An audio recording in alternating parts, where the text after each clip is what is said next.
रात के लगभग 11:15 के आसपास बज चुके थे और हम चारों दोस्त कोकण की तरफ बढ़ रहे थे, मालवण की तरफ। गाड़ी में हल्का सा म्यूजिक भी बज रहा था और हम चारों लोग मस्ती करते हुए मालवण की तरफ जा रहे थे।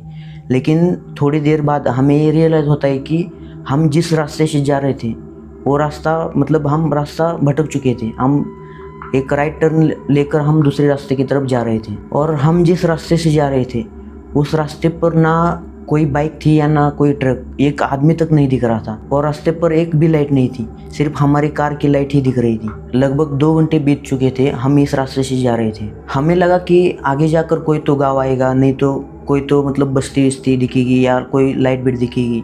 फिर भी हम 2 घंटे से उसी रास्ते से जा रहे थे, फिर भी हमें एक भी गाँव नहीं दिखा और रास्ते पर एक भी गाड़ी नहीं दिखी। हम इस रास्ते से आगे बढ़ रहे थे, लेकिन बीच में ही हमारी गाड़ी बंद हो जाती है और गाड़ी की बोनट से टक टक जैसी आवाज़ आ रही थी, जैसे कि गाड़ी के अंदर से कोई तो नॉक कर रहा हो। ऐसी आवाज़ सुनकर हम थोड़े से डर जाते हैं। अमावस्या की रात होने की वजह से पूरे जंगल में काला अंधेरा था, एक भी कुछ भी नहीं दिख रहा था और इसी की वजह से हमारा दोस्त हर्षद थोड़ा सा डरने लगता है और इसकी वजह से हमें थोड़ी हंसी आती है उसको देखकर और हम थोड़े से हंसने लगते हैं और इधर उधर देख रहे थे। तभी गाड़ी के एग्जैक्ट सामने, हेडलाइट के सामने हमें एक बूढ़ा आदमी दिखता है जो कि हमारे पास आ रहा था और वो बूढ़ा आदमी हमारे पास आ जाता है और उसकी आंखें भी के पूरी लाल होती है, जैसे कि 2-3 दिनों से सोया नहीं। वो बूढ़ा आदमी आकर हमारे एग्जैक्ट सामने खड़ा हो जाता है और बोनेट पे हाथ रख के बोलता है, बच्चों तुम गलत रास्ते आ चुके हो, इधर रास्ता नहीं मिलता, लोग खो जाते हैं।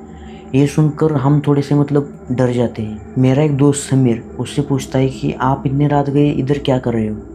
तो बूढ़ा मुस्कुराता है लेकिन कोई भी जवाब नहीं देता। तो हम चारों लोग बोलते हैं कि जाने दो, बूढ़ा आदमी है, शायद रास्ता भटक गया होगा।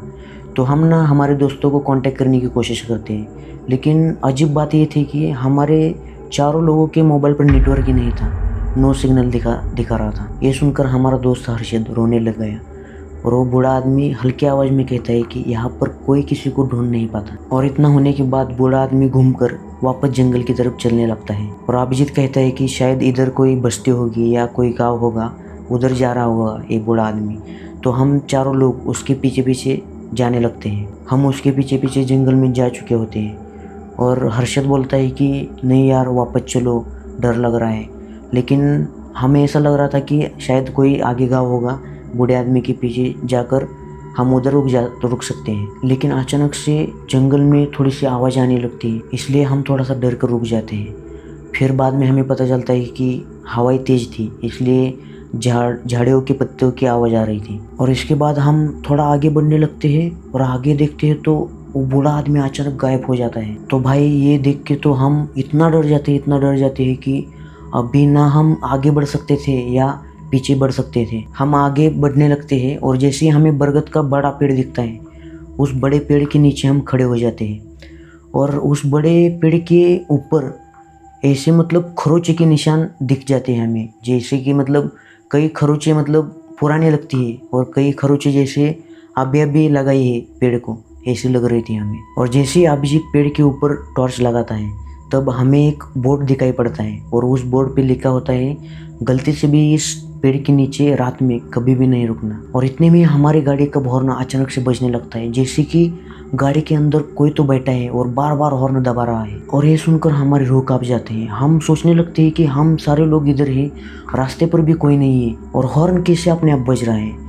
ये सुनते ही हम गाड़ी के पास दौड़ने लगते हैं और जैसे ही गाड़ी के पास जाते हैं तब हॉर्न अचानक से बंद हो जाता है। हमें लगता है कि अंदर कोई तो बैठा है और हॉर्न दबा रहा है, लेकिन हमारी इतनी हिम्मत नहीं होती कि दरवाज़ा खोल के देखे अंदर कोई है या नहीं। तो मेरा एक दोस्त समीर धीरे से दरवाज़ा खोल के डरते डरते दरवाज़ा खोलता है, अंदर देखता है तो कोई भी नहीं होता। तो इसी समय हम इतना डर जाते हैं कि हमको पता ही नहीं चल रहा था कि हम करें तो क्या करें। तो मैं सभी लोगों को बोलता हूँ फटाफट हम लोग गाड़ी चालू करते हैं और इधर से निकलते हैं। तब मैं गाड़ी में बैठता हूँ, गाड़ी चालू करने की कोशिश करता हूँ, लेकिन गाड़ी चालू नहीं हो रही थी। तो इसी वक्त पर हमें कुछ भी पता नहीं चल रहा था, हम सारे लोग डर चुके थे।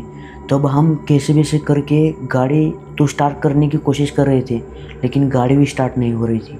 तो हम कैसे वैसे करके गाड़ी को स्टार्ट करते हैं और उधर से चल पड़ते हैं। तो गाड़ी के अंदर ऑटोमेटिकली मैप ओपन हो जाता है और उस मैप पर हमें एक गाँव दिखाई देता है, नागबन, डूबा हुआ गांव। और ये देखकर हम थोड़ा सा सोचने लगते हैं। तभी समीर बोलता है कि ये डूबा हुआ गांव मतलब ये रास्ता हम जो जा रहे हैं इस रास्ते से, इधर ये डूबा हुआ गांव था। और कैसे वैसे करके हम गाड़ी को भगाते हैं। जैसे जैसे हम आगे जा रहे थे वैसे वैसे धुंध बढ़ ही रही थी और हम बाहर देखने लगते हैं तो ऐसा लग रहा था कि काली काली पर्चियाँ हमारी गाड़ी का पीछा कर रही है। और आगे हेडलाइट से हमें साफ दिखाई दे रहा था कि पर्चियाँ हमारे सामने आ रही है और निकल जा रही है। और इतना ही नहीं, उस पर्चियों का चेहरा भी साफ साफ दिख रहा है। ये देखकर हम बहुत डर जाते हैं। लगभग 2 से 3 घंटे बीत चुके थे, तब भी हमें पर्चियाँ दिख रही थी, कुछ भी दिखाई नहीं दे रहा था। फिर भी हम आगे बढ़ रहे थे और ऐसे ही हम आगे जा रहे थे। और थोड़ी देर में हमें रास्ते के किनारे पर वही बूढ़ा आदमी मिलता है हंसता हुआ। उस समय पर हमें मतलब कुछ भी नहीं समझ में आ रहा था हमारे साथ क्या हो रहा है, कैसे हो रहा है।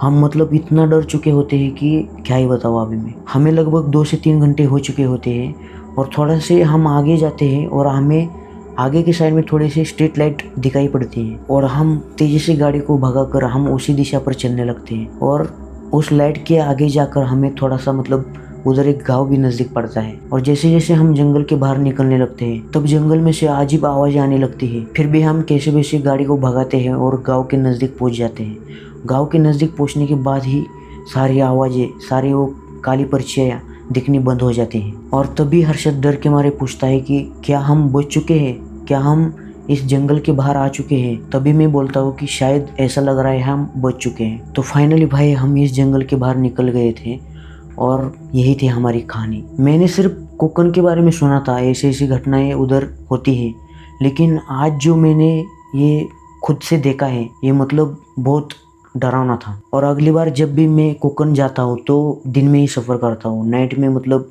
मैं जाता ही नहीं। तो दोस्तों सच बताऊँ तो जब भी मैं इस इंसिडेंट के बारे में सोचता हूँ तो आज भी मेरे रोंगटे खड़े हो जाते हैं। तो दोस्तों यही थी हमारी स्टोरी, शायद आपको पसंद आ गई होगी। और आगे मैं ऐसे ही हॉन्टेड स्टोरीज पर वीडियो बनाने वाला हूँ। अगर आपको मतलब कोई जगह पता है, उधर के हॉन्टेड प्लेस के बारे में आपको पता है तो आप कमेंट करके मुझे बता सकते हैं। ऐसे ही और हॉरर स्टोरीज के लिए ब्रेन मिस को सब्सक्राइब करना ना भूलिए। तो मिलते हैं अगले हॉरर स्टोरी में।